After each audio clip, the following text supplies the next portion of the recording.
A graça e a paz, meus amados irmãos.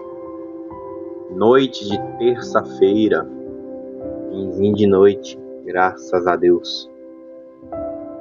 Hoje eu trago um tema talvez um pouco duro aí, mas a palavra de Deus ela é suficiente para nos auxiliar e nos exortar, né?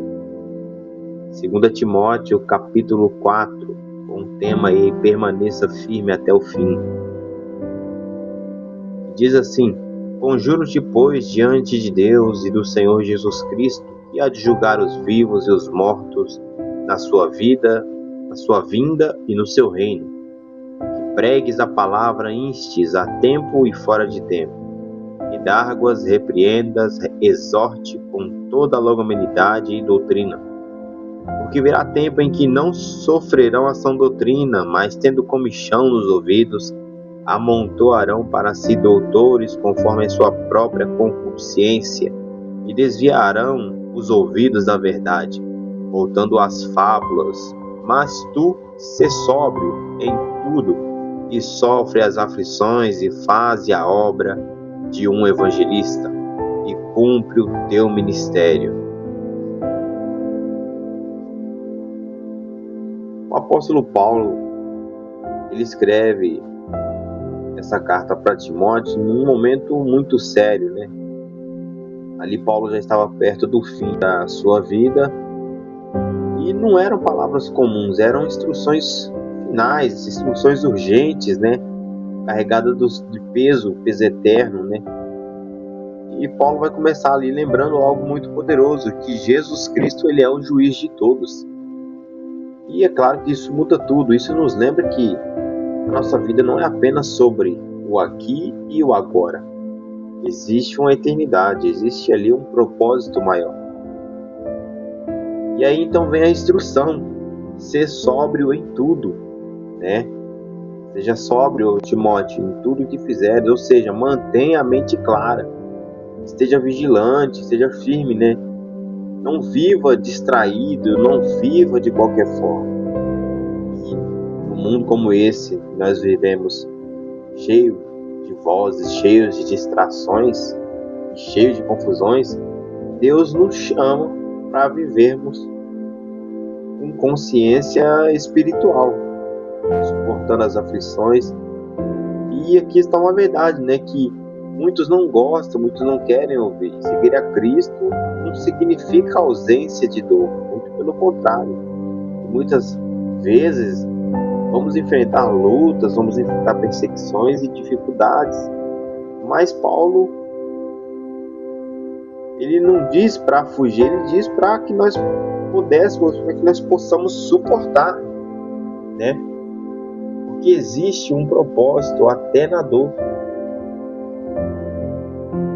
Fazer a obra de um evangelista, isso não é só para líderes ou para pastores. Todo cristão foi chamado para compartilhar a mensagem, a palavra da cruz, o evangelho de Cristo, né? Ou seja, com palavras, ou seja, com testemunho, ou com as atitudes, né? O mundo ele precisa ver Jesus Cristo em nós. Isso começa com as nossas atitudes, né? Como eu disse agora. Eu sei que eu tenho atitudes que eu preciso mudar para que muitos vejam Cristo em mim, né? Porque eu não sou perfeito, eu não sou alguém que nasceu sabendo de tudo, alguém que conhece tudo. Não, eu sou imperfeito. Eu tenho minhas falhas, eu tenho os meus erros e eu sei que eu preciso mudar muito das coisas. E o mundo precisa ver Cristo em nós. E Paulo exorta Timóteo, né? Cumpre o teu ministério. Deus confiou algo a você, Deus confiou algo a nós. Não é porque é o pastor que dirige a igreja, que ele comanda a igreja, que é só ele que tem que pregar, né? Não é porque é só o círculo de oração que louva, que é só os jovens que louvam, que tem a irmãzinha que louva, que a gente não tem que fazer o nosso papel de adorar o Senhor, de levar uma saudação, de quando receber a oportunidade para pregar, aceitar. A gente tem que ir preparado. E não é só na igreja, é em todo lugar que a gente estiver. Eu mesmo tenho o hábito de trabalhar cantando louvores ali, entendeu? Hoje mesmo eu estava ali cantando e eu nem percebi que tinha alguém atrás de mim, eu trabalhando sentado ali na empilhadeira e largando solto louvor ali, cantando firme. Quando eu dei pro fé, tinha um abençoado atrás de mim. O coração deu aquela parada assim, básica. Depois voltou a bater de novo. Eu levei um susto, né? Eu não esperava que tivesse alguém ali. Então, assim, a gente tem que procurar ser cristão a todo tempo. A todo tempo. Se eu não trabalho, andar com louvor, com a palavra na boca. Fazer o papel do evangelista. Não é só entregar panfleto, não é só pegar o microfone e sair pregando, né? Deus confiou algo a nós, né? Pode parecer pequeno aos nossos olhos, mas é grande diante de Deus. E talvez seja cuidar da sua família, falar de Jesus para alguém, servir na igreja ou simplesmente ter uma vida fiel, viver uma vida fiel com o Senhor. O importante não é o tamanho da missão, é a fidelidade com que você cumpre ela, né? Hoje essa palavra ela nos confronta. Você tem vivido com sobriedade? Tem perseverado nas dificuldades? Tem compartilhado o evangelho? Está cumprindo aquilo que Deus te chamou para fazer? E aqui algo assim muito interessante é que às vezes na nossa vida, dependendo do ambiente, fica difícil você compartilhar o evangelho.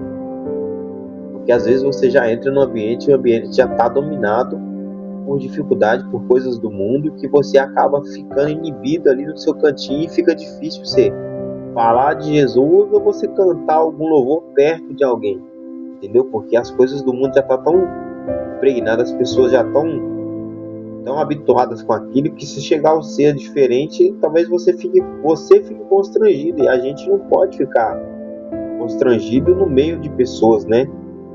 Não, pelo menos para falar do amor de Deus, para cantar os hinos e louvores, né? Paulo, ele terminou bem a sua carreira, né? E nós também somos chamados a terminar também nossa carreira, né? Cumprindo um papel aí de um bom evangelista, não é mesmo? E não precisa ter unção eclesiástica para pregar a palavra de Deus, para propagar a palavra de Deus. Nós já somos ferramentas do Senhor, então que nós possamos ser ferramentas dele todos os dias de nossa vida, amém? Nunca se esqueça, você é ferramenta do Senhor, seja no louvor, seja na palavra, seja na oração, aonde você estiver, você é ferramenta dele. E não importa o que os outros pensam, o que os outros vão falar, importa o que Deus acha, o que Deus pensa, né? Vamos fazer uma oração para a gente encerrar essa noite, amém?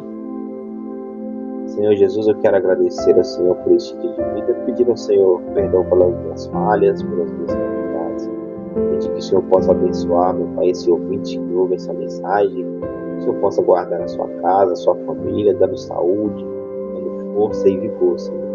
Sustenta no Senhor, meu Deus, por mais um dia, pela tua misericórdia. É o que eu te peço, meu Pai, em nome de Jesus. E uma boa noite a todos. Fiquem com Deus.